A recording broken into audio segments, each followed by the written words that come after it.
India. So what should be the role of actual historians while writing down the history?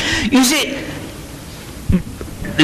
he must base his history on the basis of the data that he gets. Many a time, in many times, the data are always obvious. At least the data that I have used are very obvious. Jahangir has written his, Jahangir Nama, he has written it. And Aurangzeb's court historians have documented on this particular date the Varanasi temple was destroyed. This particular date, the Banaras, Mathura temple was destroyed, and in this particular date, so many temples were destroyed in Rajasthan, etc., etc. Court historians themselves have documented it. And what is it? Why should you not accept it? So there are many data which we must accept without any kind of hesitation. But you see, we say we are a very free country and we have freedom of thought, freedom of expression, etc. But actually we don't have it. We don't have it. I was about to ask you that normally, even in the historical novels, what we see, the popular novels written by authors, they want to be politically very right, according to the time. Yes, see, our writers many a time want to be politically right, politically correct. And that means they are untrue to themselves. Even to the history. Even to the history. You see, the writer should be true to his conscience. Am I writing the truth which I am perceiving? And I must write it with all courage. And I wrote Avarana with that spirit. Coming back to Avarana, when this theme occurred in your mind, a plot developed in your mind, just a question, how long it took to come as a book? You see, one thing is, I spent about 5 years studying for this book.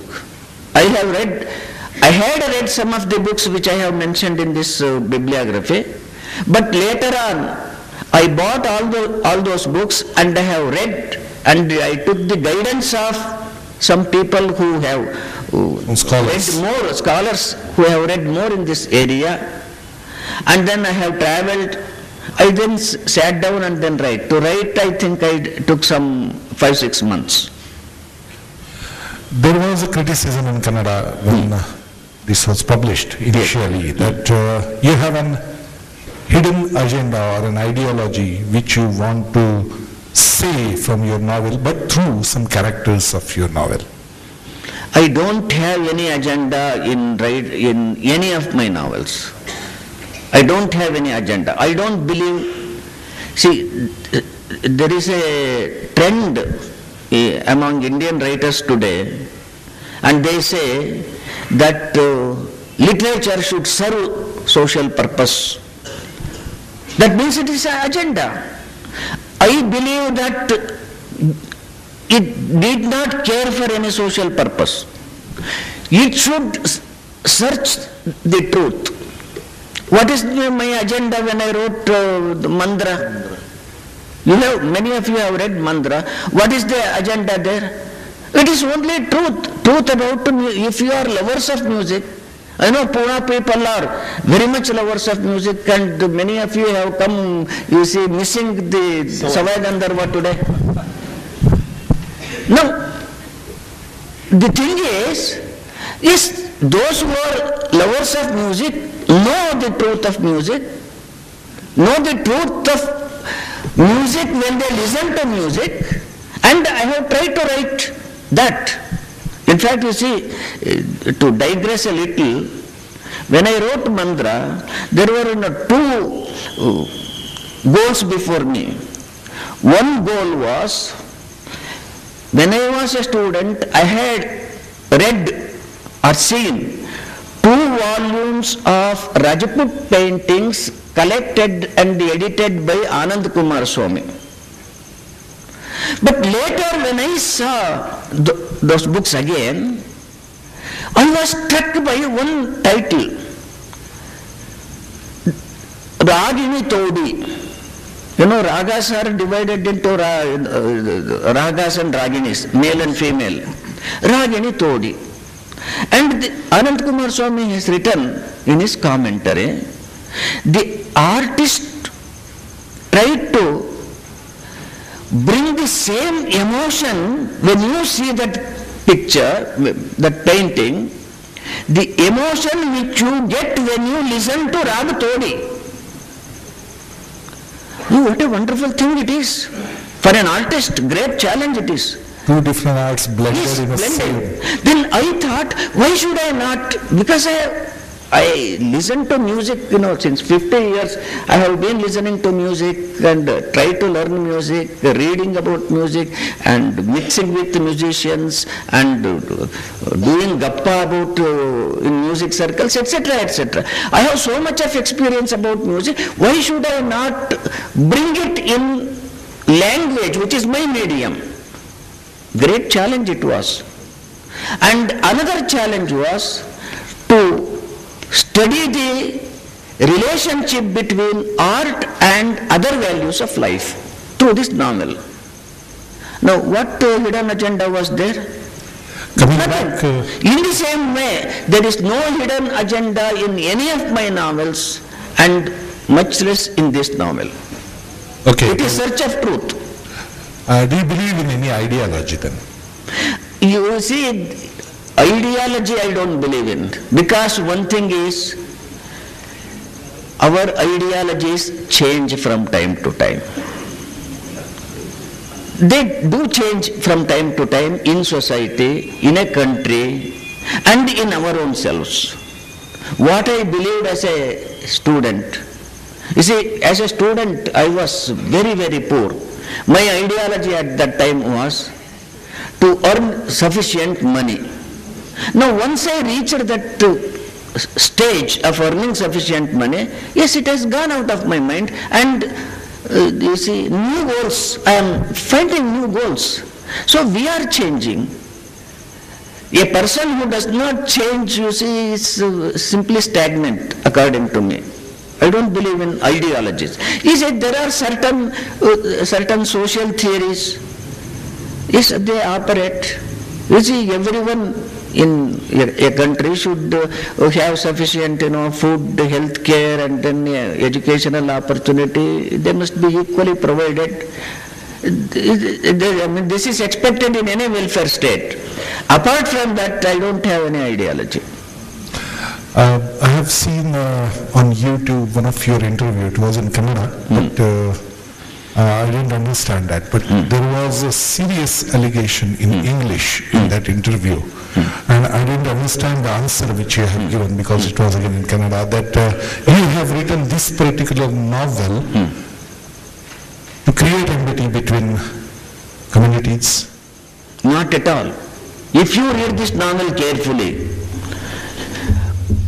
the effect of this novel should be to create a greater understanding between different communities. Now, what has happened in this country is, Hinduism had certain defects. You see, caste system, I do not say that caste system was completely destructive. It served its own purpose in a certain way, and later on it is outlived. It is high time that we overcome caste system. But Sprusyata was a great blunder in our society. But from the Bhakti movement onwards, Sprusyata was condemned. But to what extent this condemnation became effective in actual practice is a different thing. But intellectually, our religious leaders started condemning Sprusyata. And later, from 19th century onwards, all our educated people tried to condemn Sprusyata. You see, all the movements like Swami Vivekananda, Ramakrishna Paramahamsa, Brahma Samaja, and then the Prarthana Samaja, Arya Samaja, and Ranade, etc., etc., all of them, you see, started condemning Asprushyata, and they tried to reform. When we wrote our constitution, all our great legal luminaries were involved in writing our constitution. Many of them were Brahmins at that time. Many of them had studied Manu, Sanskrit, etc., etc. In one voice they said it should be removed. Not it should be removed merely, but they must be given positive opportunity to come up to the level of all others. In that context, reservation came. That means there is an inbuilt mechanism within Hindu society to reform.